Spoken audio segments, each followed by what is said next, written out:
Bonjour à tous et bienvenue sur Radio Gazou. Aujourd'hui, on va résoudre ensemble l'exercice numéro 31 qui nous parle d'un skieur sur un remont de pente. C'est un exercice qui est un peu plus long que les exercices habituels parce que c'est un ancien exercice d'examen. Alors, qu'est-ce qu'on nous dit à propos du contexte? On a un skieur qui est en train de remonter une pente tiré par un tire-fesse. On nous donne l'angle de la pente et l'angle que fait le tire-fesse avec la pente. Donc, première étape, représenter un petit dessin de la situation. On a donc la pente, le skieur qui est dessus, que je représenterai sommairement par un carré, la pente qui est donnée par un angle θ qui vaut 15 degrés, et le skieur est tiré par une perche ou par une corde de tire-fesse qui forme avec le plan sur lequel il se trouve un angle alpha de 30 degrés. Qu'est-ce qu'on nous dit d'autre? On nous dit aussi que le skieur pèse 40 kg tout compris, donc y compris son équipement, ses chaussures, ses skis, son sac à dos, ses habits. Donc c'est un petit skieur, voire même probablement un enfant. Donc on va appeler M 40 kg. Et on nous dit aussi que la force de traction ou la tension dans la corde du tire-fesse est de 250 newtons. Donc la norme de la traction, de la tension, c'est 250 newtons. La première question qu'on nous pose, c'est de trouver le coefficient de frottement cinétique entre les skis du skieur et le sol. Alors, souvenez-vous, le coefficient de frottement, de manière générale, c'est le rapport entre la force de frottement et la normale au sol. Donc, on sent bien qu'on va devoir faire un bilan de force. On va devoir calculer les forces en présence. Donc, effectuons ce bilan de force dans le cas de notre skieur. Qu'est-ce qu'on a comme force qui s'applique sur lui? On a bien entendu le poids qui va vers le bas. On a bien entendu, on vient d'en parler, la tension dans la corde ou dans la perche du tire-fesse. Et puis on a la normale au sol, donc la réaction du sol sur le skieur, qui est perpendiculaire à celui-ci. Et enfin, le frottement qui va aller dans la direction opposée au déplacement du skieur et qui va donc dans cette direction-là. Pour exprimer toutes ces forces, on va utiliser un repère adapté, c'est-à-dire un repère qui sera aligné avec la pente. Et donc, on va utiliser un repère orienté comme ceci.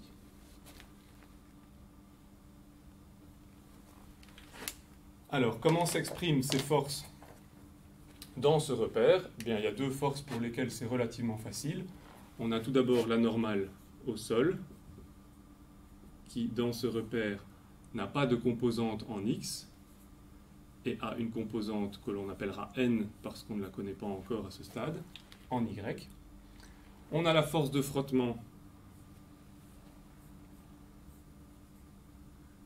qui, dans ce repère, n'aura pas de composante en y et aura une composante en x, qui sera égale à moins le coefficient de frottement fois la normale. Et enfin, on a le poids, mg. Alors là, il faut faire un peu de trigonométrie, mais comme c'est quelque chose qu'on fait souvent dans beaucoup d'autres exercices, je passe un peu sur les détails. Là, le poids s'exprime sous forme mg sinus θ pour la composante en x et moins mg cosinus θ pour la composante en y. Et enfin, on a la force de tension ou de traction dans la perche du tire-fesse qui s'exprime comme la norme t fois cos alpha de l'angle et t fois sinus alpha de l'angle formé entre la tension et l'axe x de notre repère. Une fois qu'on a formulé toutes les forces en présence dans cette situation, on peut commencer à travailler sur les bilans. Donc ici, a priori, on nous demande de calculer le coefficient de frottement, donc on va commencer par le bilan en X, puisqu'on sait que la force de frottement agit en X. Donc, si on fait le bilan en X, qu'est-ce qu'on a? On a moins mu C n. La normale n'a pas de composante. On a moins m g sinus θ plus t cosinus alpha. Ça, c'est toutes les forces qu'on a dans la direction X. À ce stade, il faut se rendre compte de quelque chose que je n'ai pas encore précisé, mais qui est marqué dans l'énoncé.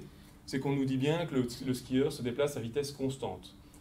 Quand vous avez ça dans un énoncé, c'est même quelque chose qu'il faut aller rechercher explicitement dans l'énoncé, parce que vitesse constante, ça doit tout de suite faire tilt dans votre esprit. Vitesse constante, ça veut dire accélération nulle, et accélération nulle, ça veut dire somme des forces égale à 0. Donc ici, on sait que la somme des forces en X est égale à 0. Alors dans ce cas-là, on peut isoler mu C, et on obtient pour mu C l'expression suivante. Mu C égale T cos alpha divise moins mg sin θ divisé par n. Alors n, on ne le connaît pas encore. Il va donc falloir qu'on le calcule. D'où, forcément, bilan en y. Si on fait le bilan en y, on a bien entendu la normale. On n'a pas l'influence de la force de frottement. On a moins mg cosinus θ plus t sinus alpha. Encore une fois, égal à 0, parce que là aussi, la vitesse est constante dans cette direction-là. Et on obtient alors n égale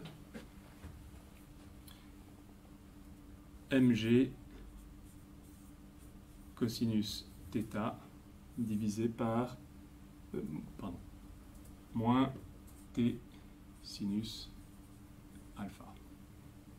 On peut remplacer cette expression de n ici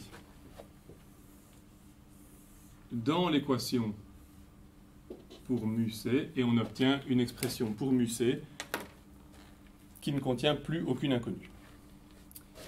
Donc mu c égale t cosinus alpha moins mg sinus θ divisé par mg cosinus θ moins t sinus alpha, qui est la solution de la première partie de cet exercice. Dans la deuxième sous-question, on nous demande de calculer le travail effectué par toutes les forces. Alors, dans la direction X, on sait qu'on a comme force qui agissent la force de frottement. On a une composante de la tension ou de la traction du tire-fesse qui va jouer, et on aura une composante du poids. Donc souvenez-vous, le travail effectué par une force, c'est la force fois le déplacement. Donc pour un déplacement quelconque D, on peut écrire dans la direction X que le travail effectué par la force de frottement sera moins mu C fois N fois D. Donc, on a bien ici la force fois le déplacement. Ensuite, le travail du poids, ce sera moins mg sinus θ fois D. Et le travail de la force de tension, ce sera plus T fois cosinus alpha fois D. Encore une fois, à chaque fois, force fois déplacement, force fois déplacement. Et tout ça doit être égal à 0, puisque il n'y a pas d'augmentation d'énergie cinétique. Ben, quand on a cette expression-là, on voit qu'on peut tout simplifier par rapport à D. Je simplifie tout par rapport à D. et je retrouve l'expression de tout à l'heure, à savoir moins mu c fois n moins mg fois sinus θ plus t cosinus alpha égale à 0. Et cette équation, c'est la même équation que le bilan de force en X que l'on a réalisé tout à l'heure. On a donc bien montré que par une approche énergétique, on obtenait le même résultat que par une approche purement bilan des forces. Alors, dans cette troisième sous-question, on nous demande de calculer quelle serait l'accélération subie par le skieur s'il lâche le tire-fesse. Alors, ici, on a toujours les forces qui s'appliquent sur notre skieur, sauf qu'à présent, le tire-fesse disparaît, et donc cette force-ci ne joue plus. Eh bien, il nous suffit de faire à nouveau un bilan des forces, mais en retirant de ce bilan la force liée à la traction du tire-fesse. Et donc, en X, par exemple, on aura 0 pour la normale, 0 pour la normale, bon, je ne l'indique pas, moins mu c fois n, moins mg sinus θ, égale, alors cette fois-ci, donc je n'indique plus la tension ou la traction du tire-fesse, mais cette fois-ci, ça n'est plus égal à 0 puisque le skieur va subir une accélération. Et donc, ici, on sait que ce sera égal à la masse fois l'accélération.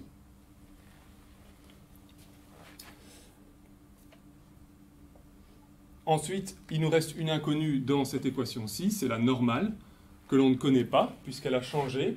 Depuis que le skieur a lâché la perche, la normale au plan a changé. Donc on doit faire un bilan des forces aussi en direction Y.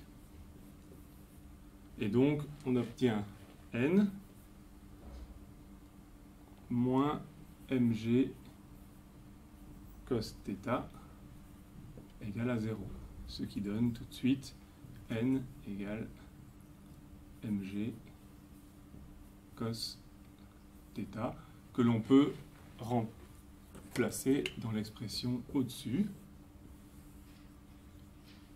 Et donc on obtient tout de suite l'expression moins mu c m g cos θ moins m g sinus θ égale m fois l'accélération. On voit qu'on peut simplifier par m.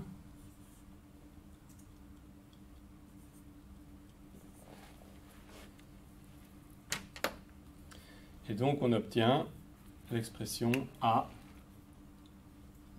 égale moins G sin θ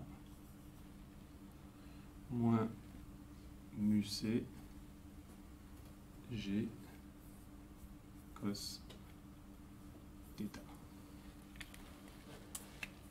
Voilà ce que l'on nous demandait de calculer.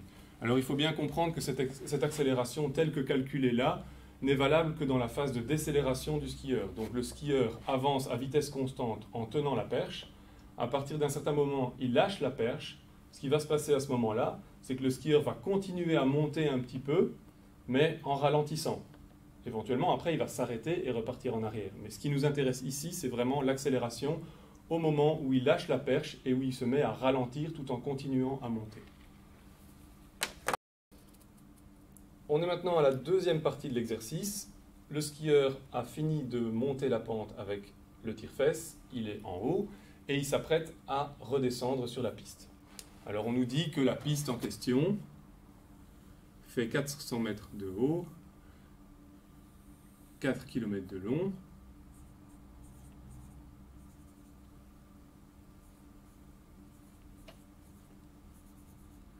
et voici le skieur qui est au début de la piste et qui s'apprête à démarrer. On nous demande quelle doit être la pente minimale à partir de laquelle le skieur va se mettre spontanément à dévaler la piste. Alors, là encore, il nous faut faire un bilan des forces. Donc qu'est-ce qu'on a comme force qui s'applique sur le skieur? On a bien entendu le poids, la normale, la réaction du sol, et la force de frottement qui, dans ce cas-ci, s'oppose au mouvement. C'est important de comprendre qu'à ce stade, on est en statique, c'est-à-dire que le skieur ne démarre pas, il est au point où il va démarrer, donc sa vitesse est nulle. Alors, on va, comme d'habitude, utiliser un repère aligné avec la pente. X, Y. Et on exprime les différentes forces en présence dans ce repère. Donc tout d'abord, la force normale vaut comme d'habitude 0 en X et N en Y. La force de frottement vaut moins mu fois la normale et 0 en Y. Et enfin, on a le poids qui vaut mg sinus alpha et moins mg cosinus alpha. Alors, pour savoir à partir de quel angle le skieur va se mettre à avancer, il faut faire un bilan des forces. Et on commence par le bilan des forces en X. Qu'est-ce qu'on a en X? On a moins mu fois N plus mg fois sinus alpha égale à 0, puisque le skieur n'a pas encore démarré. Et là, on se rend déjà compte de ce qu'il va nous falloir résoudre, à savoir que quand ce terme-ci va devenir assez grand pour contrer le terme de frottement, le skieur va pouvoir démarrer. Et donc, ce terme-ci va grandir avec l'angle alpha. Si alpha grandit, le sinus de l'angle alpha grandit, et donc tout ce terme va grandir, et donc l'influence du poids du skieur va devenir de plus en plus grande jusqu'à dépasser la force de frottement.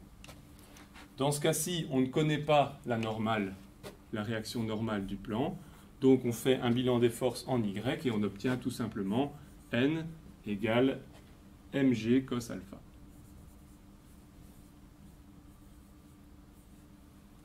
Quand on remplace l'expression ici pour N dans l'expression ci-dessus, on peut simplifier par la masse, qui est dans tous les termes, et on obtient sinus alpha moins mu cosinus alpha égale à 0, ce qui donne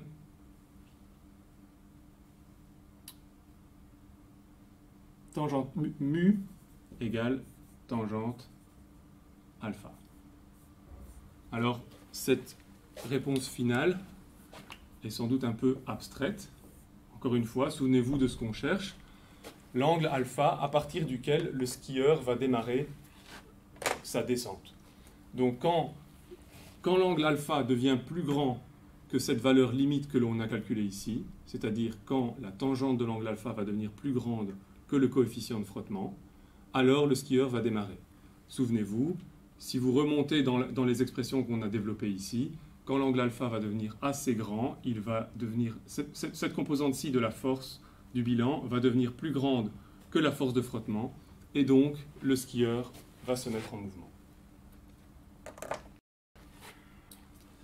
Dernière sous-question de cet exercice, on nous demande quelle va être la vitesse du skieur en bas de la piste. Alors là, il y a un moyen très très rapide de résoudre le problème en se basant sur la conservation de l'énergie. On a notre skieur qui est ici en haut de la pente. Je vais refaire un dessin. Notre skieur est ici en haut de la pente. Il a une vitesse nulle.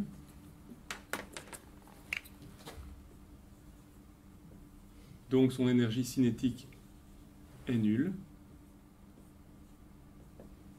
Par contre, il est en hauteur de 400 mètres par rapport à son point d'arrivée. Donc, sa hauteur est de 400 mètres.